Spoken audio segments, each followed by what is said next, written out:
Let's get to weather updates now. A spring storm brought rain and heavy winds to the eastern coast of the United States this weekend.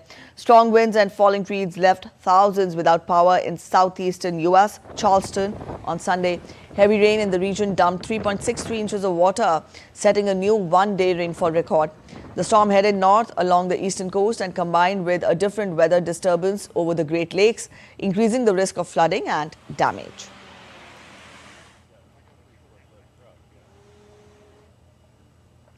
Heavy rain in the Bolivian capital, La Paz, prompted authorities to declare a state of emergency after overflowing rivers destroyed many houses over the weekend. Nearly 50 people have died in deluges across the country since the rainy season began in January. Bolivian President Luis Arce pledged to send heavy machinery and 3,000 troops to further prevent the damage. The government's main priorities are re-establishing potable water, electricity services, and to stop water from overflowing in the area.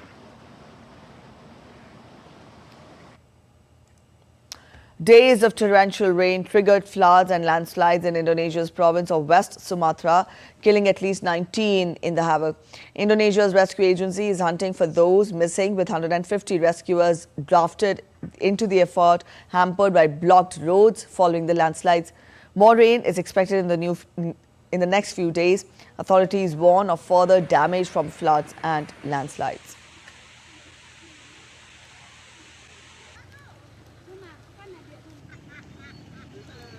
All right, Dear India correspondent Patrick Folk joins us with more from Hong Kong. Patrick, good morning. What's the latest on the rescue operations you can tell us?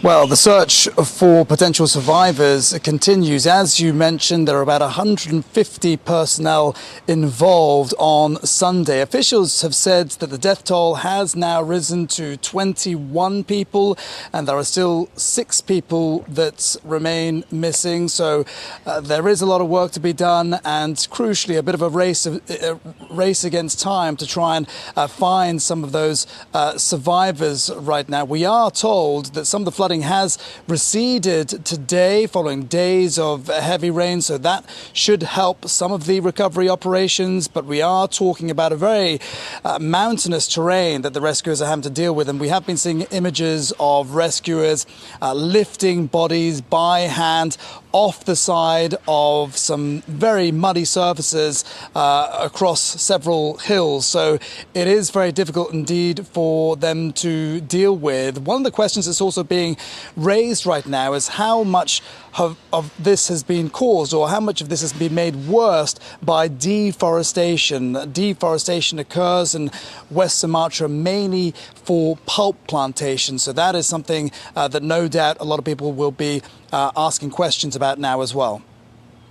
All right, Patrick, also can you give us an idea of the extent of the damage so far?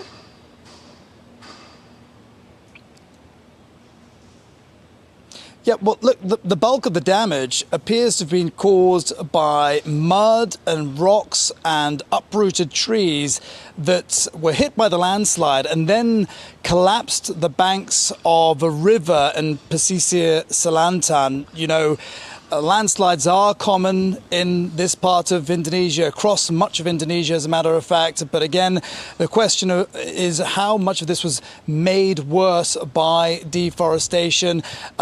We do know that there are several casualties on top of the deaths and the people that are missing.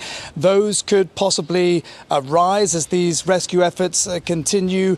There are 14 houses that we're told were completely covered as a result of the landslides, and 20,000 homes that were flooded up to the rooftops. There are around 80,000 people that have had to evacuate their homes. So there has been considerable damage, and there's also been power outages as well as damage to roads as well, which is also hampering some of the rescue operations. But, you know, this is not uncommon for Indonesia and something that the government really needs to address in the long term to prevent these sorts of natural disasters affecting people in the province of Western Sumatra. All right, Patrick, thank you for joining in with those details.